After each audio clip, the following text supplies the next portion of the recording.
ఆయన రాజమోహన్ రెడ్డి గారు కూడా ప్రెస్లో చెప్పినాడు, చెడిపోయినాడు అంటే వాడు. ఆయన అట్లా మాట్లాడు, పెద్దవాళ్ళు అట్లా మాట్లాడు. ఏం చెడిపోయినారు? కుటుంబానికి రాజకీయాన్ని బాగా పైకి టాక్ చేసుకుని నేనైతే వాడు ఆ బ్రోకర్ రోడ్డు మాట్లాడితే రోడ్డు ఆ బ్రోకర్ నాయరు దొక్కలు రోడ్డు వాడు చెప్పిన మాటలు విని మా కుటుంబాన్ని చిన్న భిన్నం చేసినటువంటి వ్యక్తులండి వాళ్ళు. వాడు నాశనం చేసింది మేకపాటి వాడు కుటుంబం. లేకపోతే చాలా బాగుండేది, చాలా మర్యాదగా మర్యాదగా ఉండేది రాజకీయంగా కూడా. వాడు మా కుటుంబాన్ని రాజకీయంగా లేకుండా చేయాలనుకున్నట్టు చేసేసాడు, అంతే కదా. నువ్వు రాజకీయంలో ఉండి చేసింది నేను కదా, మీరు కాదు కదా. రాజకీయం చేసింది నేను, మరి బిజినెస్లో కూడా ఉన్నది నేను. అది నాకేదో పంచిపెట్టాలని ప్రెస్లో చెప్తాడు. ఏమీ లేదండి, ఎన్ని అందుకనే ఇది కూడా మర్యాదలు నేర్చుకోవాలండి ఎవరిమైనా. ఆ జగను అందరం కూడా నిజంగా కూడా మనమందరం కూడా ఆయనకి శుభాకాంక్షలు తెలియజేశాం. ఆయన గొప్పతనాన్ని మనం కొనియాడాం. చంద్రబాబు నాయుడు గారు 4 తూర్లు ముఖ్యమంత్రి అండి, ఒక తూరి అరతూరి కాదు, 4 times ముఖ్యమంత్రి. ఎవరు లేరు ఇక్కడ అలా ముఖ్యమంత్రి అయింది ఒక్క చంద్రబాబు నాయుడు గారు అనేది పడిపోయింది. అందుకని ఇది మళ్ళా ప్రజలు కోరుకోరు. ఏదైనా అది పెద్ద షాపు డబ్బు పిచ్చుండే వాళ్ళని గమనిస్తారు. అందుకని నువ్వు ఏదైనా తీసుకుంటే తెలిసి తెలియనట్టు తీసుకోవాలి, కానీ ఆమెను కొట్టుకుంటూ కూర్చుంటే ఏంటి మన కథ. ఇప్పుడు డబ్బులు లేని వాళ్ళు ఎంతమంది ఉండరు.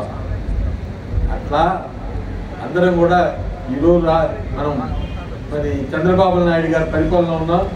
ఆయన మాత్రం ఆరోగ్యము అన్నీ బాగా ఉండాలని కోరుకుంటే భగవంతుడిని 76వ సంవత్సరంలో అడుగుపెట్టినటువంటి మహానుభావుడు మన ముఖ్యమంత్రి చంద్రబాబు నాయుడు గారి జన్మదినాన్ని అందరము గొప్పగా జరుపుతున్నాము. రాష్ట్రం అంతా కూడా జరుపుకుంటుంది. ఎందుకంటే ఆయన 10 కాలాల పాటు ఉండి మనం ప్రజలకి న్యాయం చేయాలని కోరుకుంటూ. చంద్రశేఖర్ రెడ్డి గారు నాకు కూడా తెలియని నిర్ణయాలు తీసుకుంటారు సార్. ఎందుకంటే ఉన్నటువంటి ఇప్పుడు చెప్పేశారు ఆయన, అన్న వాళ్ళు అడిగారు, ఆయన చెప్పేశారు. ఆయన వెనక ముందు ఆలోచించరు, ఇక ఆలోచించాల్సింది నేను. సో ఉదయగిరికి స్కూల్ ఈరోజు చంద్రబాబు నాయుడు గారు పుట్టినరోజు సందర్భంగా చంద్రశేఖర్ రెడ్డి గారు చేసినటువంటి వాగ్దానాన్ని నేను కూడా అంగీకరిస్తున్నాను. తప్పకుండా మేము ఉదయగిరి సోదరులందరూ కోరుకున్న విధంగా ఇక్కడ ఒక ఇంగ్లీష్ మీడియం అనే స్కూలు మేము పెట్టడానికి అన్ని ఏర్పాట్లు చేసుకుంటాము. మీకు ఇచ్చిన మాట చంద్రశేఖర్ రెడ్డి గారు ఇచ్చిన మాట నిలబెట్టడానికి నేను 100% ట్రై చేస్తాను. ట్రై చేయడం కాదు, చేస్తాము. అదేవిధంగా ఇక్కడ ఏమైనా స్థానికంగా సమస్యలు ఉంటే ఇక మేము కూడా వచ్చి ఆ సమస్యల్లో పాల్గొని ఆ సమస్యలకు పరిష్కారం అనేది ఎత్తుకుతాము. తెలుగుదేశంలో ఎటువంటి ఇది లేవు సార్. ఉన్నా కూడా ఏదో చిన్నవి ఉండొచ్చు, అది సర్దుకుపోతాయి.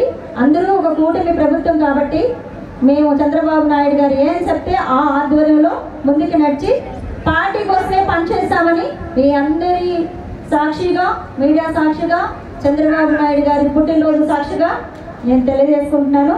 ఈ అవకాశం ఇచ్చిన